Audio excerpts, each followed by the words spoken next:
we planned everything perfectly. So now it's time to perform as a team, as a block.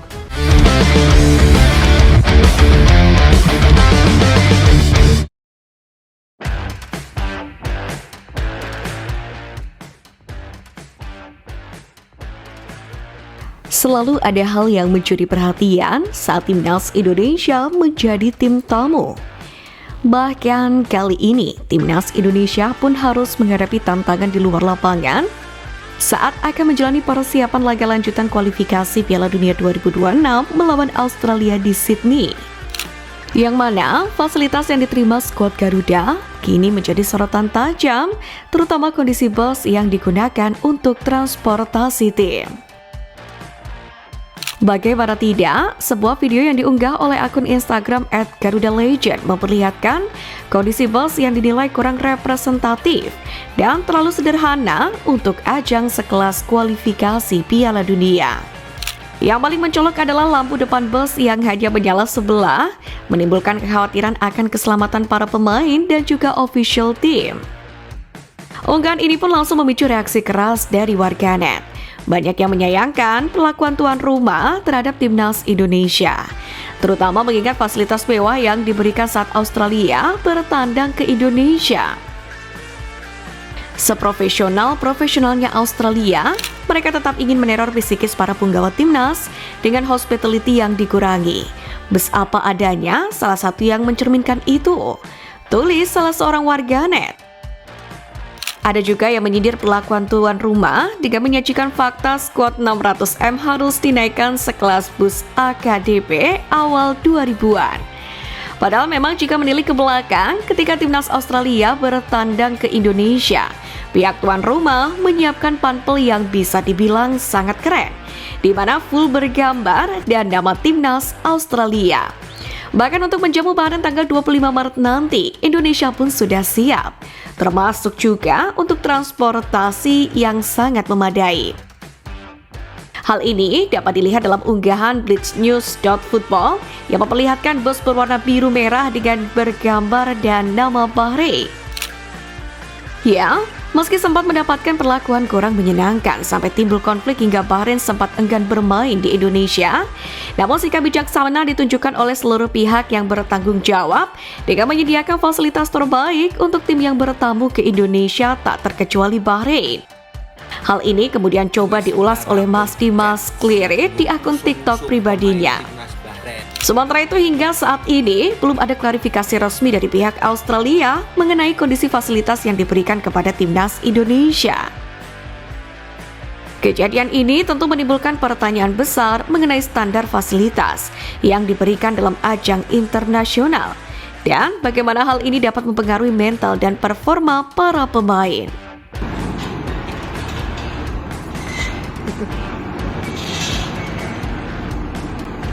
Kendati demikian, Patrick Kluivert sendiri pun tak ingin ambil pusing. Ia optimis skuad Garuda mampu meraih hasil positif. Meskipun ia mengakui laga ini tidak akan berjalan dengan mudah. Namun Kluivert yakin skuad Garuda mampu mencuri poin di Sydney Football Stadium pada Kamis 20 Maret.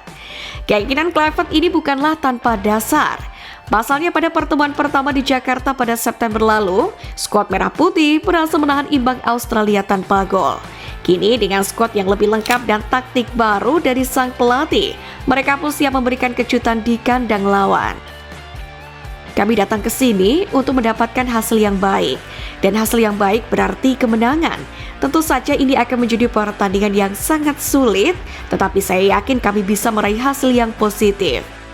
Demikianlah keyakinan Kluivert. Apalagi bagi Patrick Kluivert, laga ini punya arti yang penting. Ini adalah debutnya sebagai pelatih timnas Indonesia. Untuk itu ia perlu memberikan hasil positif untuk bisa melepas dari bayangan Sintayong. Sebagai informasi, jelang laga lawan Australia ini, timnas Indonesia diketahui memiliki 2 sesi latihan. Salah satu sesi itu diselenggarakan di Stadion Nestrata Jubile pada hari Selasa kemarin. Ini adalah latihan penuh pertama Indonesia pada era kepelatihan Kluivert.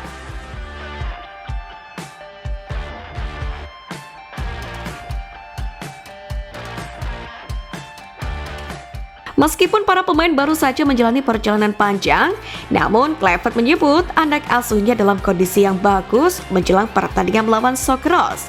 Ia pun melihat anak asuhnya begitu menikmati menu latihan yang dirancangnya. Dan yang menarik, ternyata menu latihannya tidak jauh berbeda dari pelatih timnas Indonesia terdahulu Sintayong. Kembali mengingatkan, duel Indonesia versus Australia akan berlangsung di Stadion Allianz Sydney pada besok sore pukul 16.10 waktu Indonesia Barat.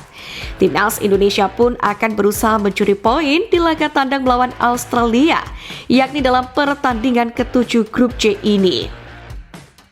Sementara itu dalam rangka meraih misi besar ini, Kluivert tampaknya pun akan menggunakan pakem formasi 3 bek tengah yang sebelumnya telah menjadi senjata andalan tim Garuda di bawah asuhan pelatih Sintayong. Meski pada dasarnya, ia menyukai formasi 4-3-3. Namun karena keterbatasan waktu persiapan, sepertinya belum akan diterapkan. Di sisi lain, didampingi asisten pelatih Alex Pastoor yang memiliki pengalaman membawa 3 tim promosi ke kasta tertinggi Liga Belanda Eredivisie, Kluivert pun bisa menggunakan formasi 3 bek tengah dalam 3-4-1-2. Diketahui formasi ini diterapkan Pastoor sebelum rehat dari dunia kepelatihan dalam laga-laga terakhirnya bersama dengan Almere City. Jika formasi ini dimainkan, maka Martin Pas diyakini tetap akan berada di bawah Mistar berbekal 4 penampilannya bersama FC Dallas musim ini. Selain itu, dia pun juga mempunyai pengalaman 6 kali bertanding membela tim Garuda. Kemudian posisi 3 bek tengah sepertinya akan diisi oleh JIS, Miss Ilgers, dan Rizky Ridho yang mencetak gol dari tendangan lambung di laga terakhir Persija Jakarta. Sandy Walsh yang mulai menemukan ritme permainannya pun kembali selepas pindah ke Yokohama F. Marinos pun dapat menjadi opsi untuk 3 bek tengah. Dia bisa menjadi pengganti untuk ketiga pemain itu apabila ada yang kurang fit atau cedera. Lalu 2 bek sayap yang berperan membantu serangan dan bertahan tampaknya akan dipercayakan kepada Kevin Dix di kanan dan Kelvin Verdonk di kiri. Dengan jam terbang tinggi di Liga Belanda, Verdonk memiliki bekal utama menjadi starter dibandingkan Dean James yang baru dinaturalisasi.